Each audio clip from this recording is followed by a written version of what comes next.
안녕하세요. 5% 부동산의 다운아입니다.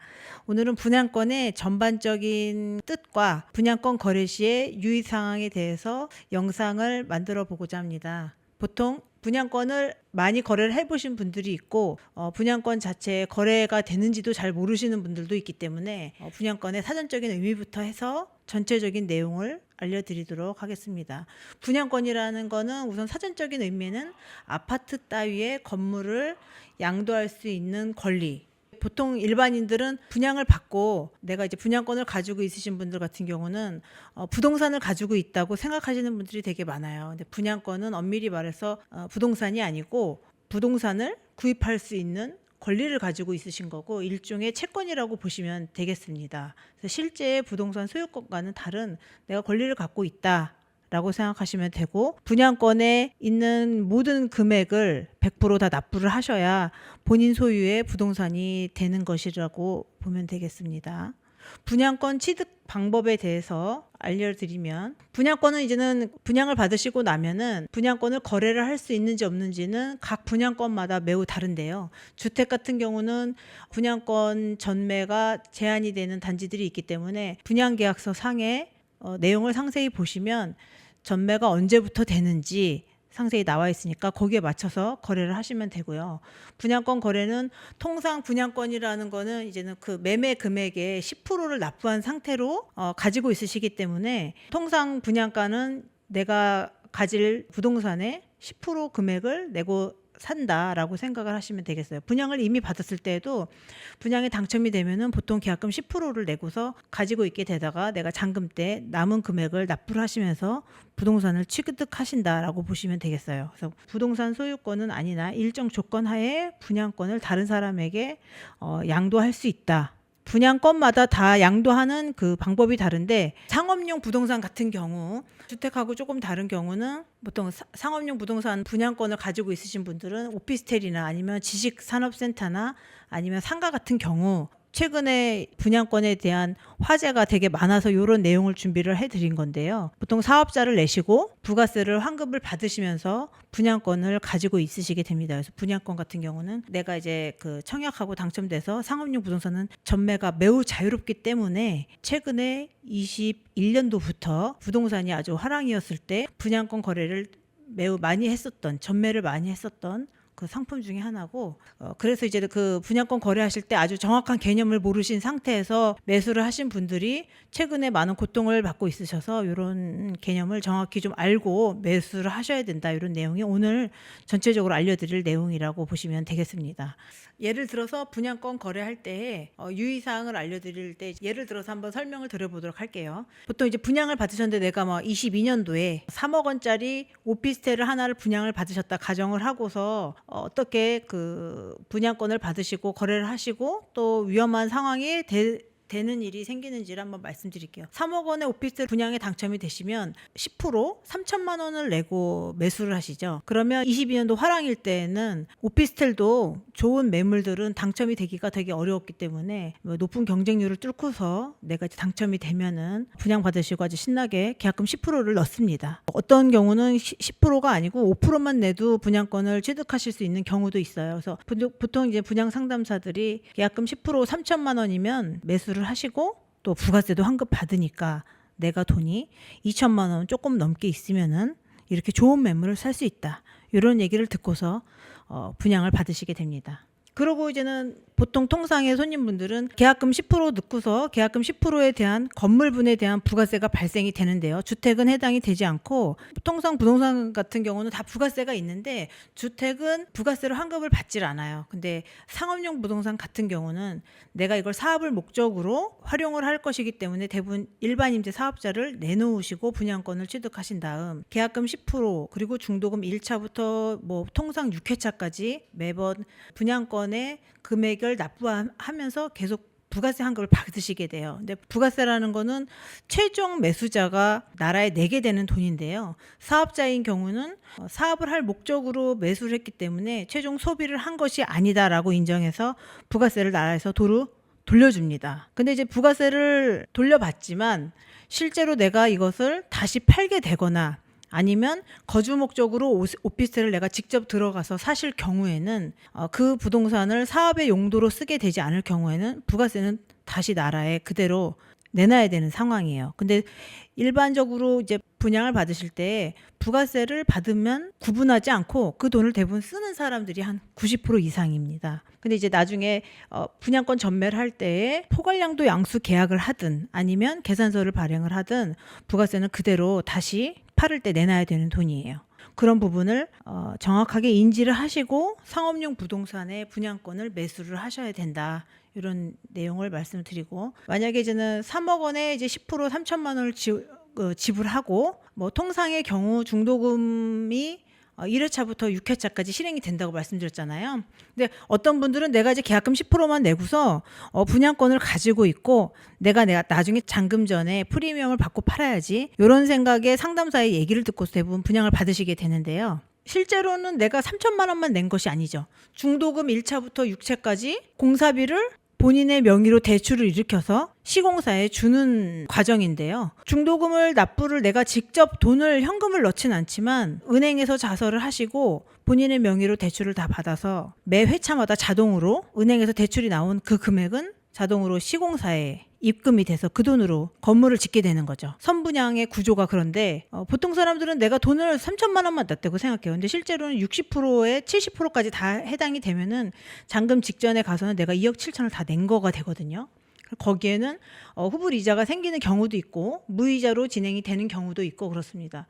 그러고 나면은 내가 22년에 분양을 받았지만 24년에 잔금을 치를 때 계약금 10%를 내 돈으로 내고 대출을 받아서 중도금을 내고, 그리고 내가 잔금 시에 나머지 30% 금액을 지불을 해야 되는 그 일정 자체를 잘 모르시는 분들은 중간에 전매를 못 하시고 잔금을 치러야 되는 그 시기에 공경을 치르는 일이 되게 많고, 지금은 뭐 부동산이 많이 하락을 겪으면서 프리미엄은커녕 이제 마이너스 거래가 되면서 팔려고 해도 내줄 돈이 없어서 못 파는 사람들이 매우 많습니다. 21년도, 22년도 아파트 분양권이 대부분 전매가 되지 않고 뭐 조정 지역에 들어간 곳은 실거주 의무가 있는 곳들도 되게 많았기 때문에 상업용 부동산 중에서 뭐 흔히들 아는 오피스텔, 지식산업센터, 생활 숙박시설, 뭐 상가 등 상업용 부동산을 매수를 하시고 중간에 프리미엄을 받고 팔으신 분들도 있지만 현재는 부동산의 하락기를 겪으면서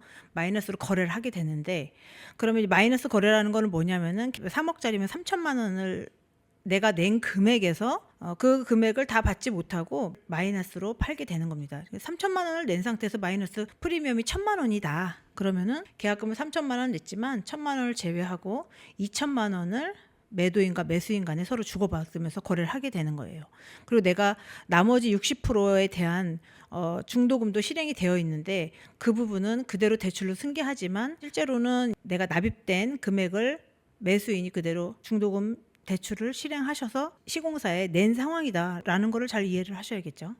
이제 그 잔금 시기가 도래된 분양권 같은 경우는 내가 이제는 대출이 그때그때 상황마다 시절마다 다른데 현재는 대출이 아주 원활하지 않은 그 상업용 부동산들이 많아서 잔금을 치실 때 곤욕을 많이 치르게 되는데, 손님분들이 가장 많이 물어보시는 것 중에 하나가 내가 이거를 잔금을 못 치르면 어떻게 되나요? 신용 불량자가 되나요? 이런 질문을 많이 하시거든요. 그 안의 내용이 어떻게 되는지를 좀 알으셔야 되는데, PF 이런 얘기를 좀 들어보셨는지 모르겠지만 중도금 대출을 흔히 우리가 이제는 프로젝트 파이낸싱이라고 해서 오피스텔 같은 경우는 이 오피스텔이 얼마나 잘 될지에 대한 사업성을 보고서 그 대출을 내주는 거예요. 그러니까 내가 수분양자분들이 자설을 하시고 대출을 일으켰지만 사실은 수분양자분들의 신용 내지는 뭐 소득 내지는 이런 걸 보고 대출이 나온 것이 아니고, 처음에 중도금 대출이 실행이 될 때에는 이 사업이 60% 대출은 내줘도 되겠구나라고 은행에서 판단해서 PF 대출, 중도금 대출을 실행해 주거든요.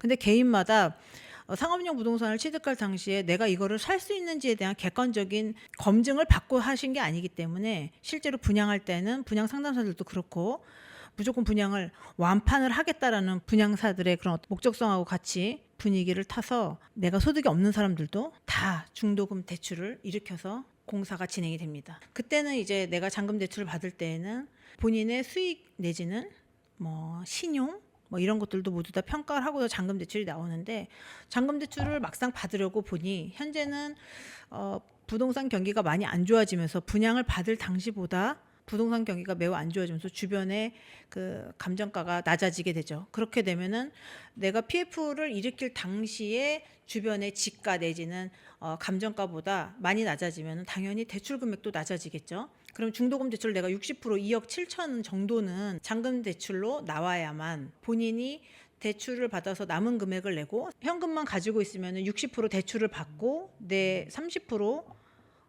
9천만 원을 내고 이제 잔금을 치르실 수가 있는 건데, 그 9천만 원이 안 되거나 아니면 내가 신용이 안 되고 소득이 안 되면은 60% 중도금 대출이 안 나오는 경우가 있어요. 그러면 보통 이런 PF라고 해서 이제 프로젝트 파이낸싱 같은 경우는 제가 이제 사업성을 보고 내준 대출이라고 그랬잖아요. 그러면 보통은 이 대출에는 시행사나 시공사가 연대보증자로 되어 있어요. 그래서 PF 대출이 개인의 신용이나 소득을 보지 않고 내줄 수 있는 거거든요. 그러면 수분양자 분들이 내가 개인적으로 잔금을 치르려고 할 때 60%, 70% 이렇게 대출이 안 나오고 잔금 치를 때 자기 자본이 부족하게 돼서 그 전에 일으켰던 이 PF 프로젝트 파이낸싱 이 대출을 상환을 하지 못하면은 시행사나 시공사가 대신 그 돈을 갚아줘야 되는 거예요. 그러면 이제 60%가 2억 7천이면은 2억 7천에 대해서 개인 수분양자들이 돈을 내지 못하면은 그 날짜가 되면은 시행사나 시공사에 독촉을 하고, 은행은 시행사나 시공사가 대납을 하죠. 연대보증자로 되어 있으니까. 그러고 나면은 그 금액에 대해서 시행사가 채권을 가지고 있게 되는 거예요. 그 수분양자 분들에게 쉬운 말로 돈 받을 자가 되는 거예요. 그러면 이제 그때부터는 시행사나 시공사가 대납을 한 사람들은 본인이 내줄 돈이 아닌데 내줬기 때문에 그거에 대한 연체 이자라든지 이런 부분에 채권 회수의 권리가 있기 때문에 기간 내에 내지 않으면 당연히 그 수분양자 분들이 가진 재산을 처분해서라도 본인들이 내준 돈을 회수하려고 하겠죠. 그 부분이 가장 이제 무서운 부분인데요. 본인들이 자산을 가지고 있지 않은 사람들이면 모르겠지만 자산이 있거나 뭐 직업이 있거나 이러신 분들 같은 경우는 내 월급이라든지 아니면 자산의 압류가 될 수 있다. 그 정도로 분양을 쉽게 내가 계약금 10%만 내고 마음 편히 가지고 있을 만한 아무 생각 없이 그렇게 하시면 안 된다. 문제가 생길 수 있다.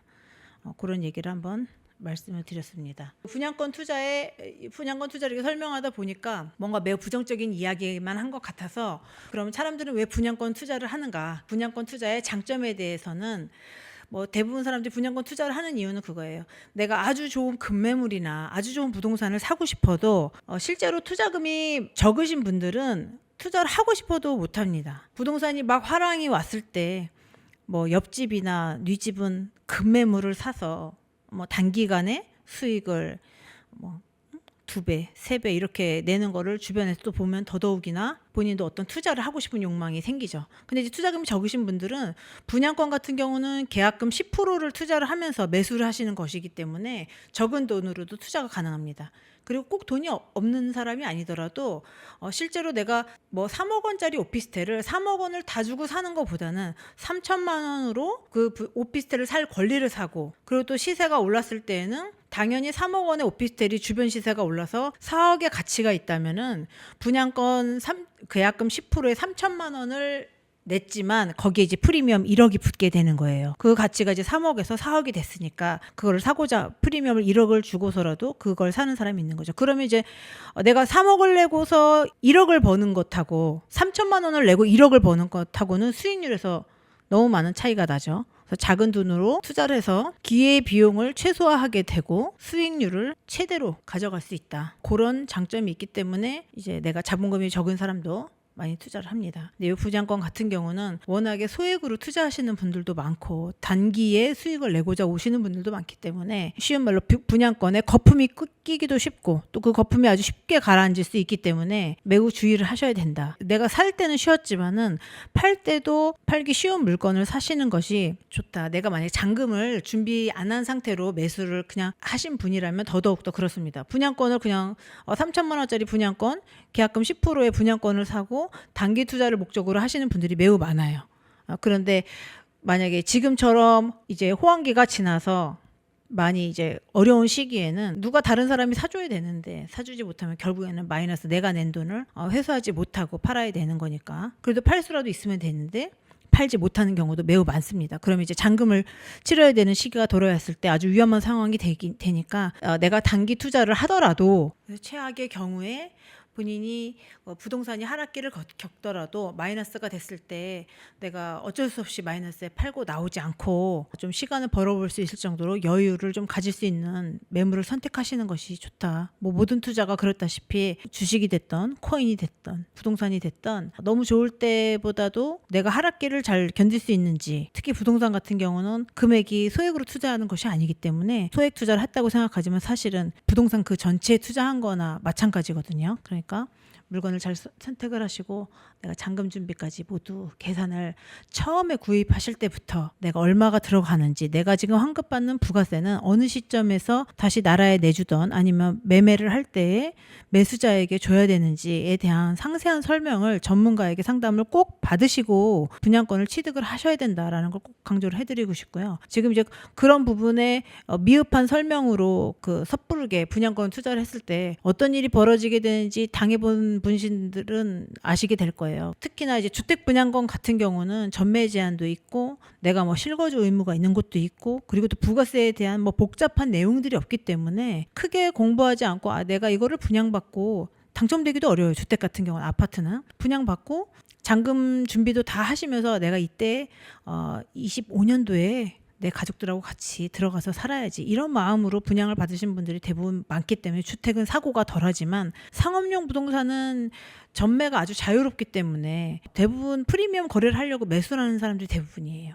그 과정 속에 있는 부가세 환급이라든지 아니면 잔금을 치를 때에 내가 내줘야 되는 비용이라든지 아니면 잔금을 못 치르게 되면은 그 리스크가 어떻게까지 오는지에 대한 상세한 설명이나 그거에 대한 인지가 전혀 없으신 분들이 많다라는 것이 제가 이런 분양권 거래를 이렇게 해오면서 놀라운 부분 중에 하나였어요. 이건 당연히 알고 하셨을 거라고 생각을 했는데 아예 분양권에 대한 개념이 부동산인지 채권인지 내가 몇 프로를 낸 건지 나중에 얼마의 잔금을 내시게 되는지 내가 대출은 나오는 사람인지 이거에 대한 기본 개념이 없이 매수를 하신 분들이 너무나 많더라. 그런 부분이 쉽게 생각하실 거 아니니까 꼭 전문가 상담 받고 좋은 투자를 하시기 바랍니다. 매우 좋은 투자 방법 중에 하나예요. 쉬운 말로 분양권 같은 경우는 내가 시간에 투자를 하는 것이다.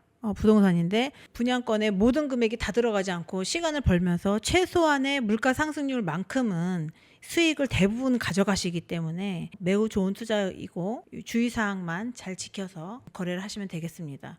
분양권에 대한 뭐 질문이라든지 아니면 나는 이런 분양권을 가지고 있는데 이런 지금 문제가 생겼다라는 상담이라든지 이런 부분을 뭐 댓글이나 이런 거에 달아주시면은 뭐 바로 답변이 안 되더라도 제가 시간이 날 때 꼭 문자나 전화로 문제가 있는 부분에 대해서 상담을 좀 해드리도록 할게요.